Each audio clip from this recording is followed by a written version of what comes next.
Pero ito, hindi, ito, hindi,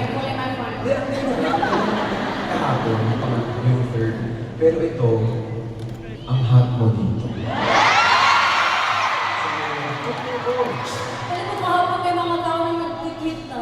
Akala ko ang papanoorin namin in between, pero si DJ Linihin.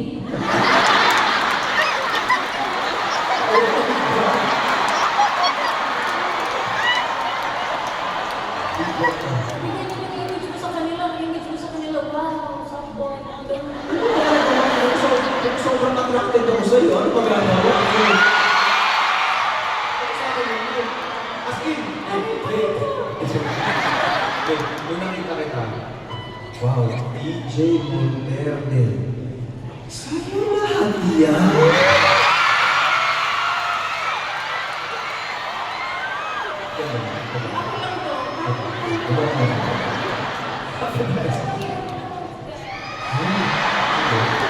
Ano baby?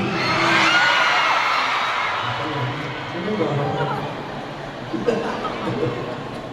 Tapos ito, Ay, grabe. nag-preach ko sa sarili ko. Ang miss ko to. Hi guys! Sobrang saya namin.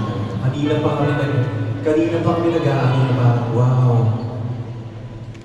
Lagi namin pinag-usapan isa ni Daisy na sobrang blessed mo na to be able to be given a platform to perform. To be here in Araneta, hold the concert, and punuin yung Araneta Coliseum. Sobrang blessing nun. Sobrang rare na opportunity. Mga kaibigan natin mga president, you know this also na Susulitin talaga natin. meron tayo. It's such an unstable industry. Sobrang grateful na kami na nagkaroon kami ng chance na mapakinggan ninyo, mapanood ninyo. Sobrang grateful kami.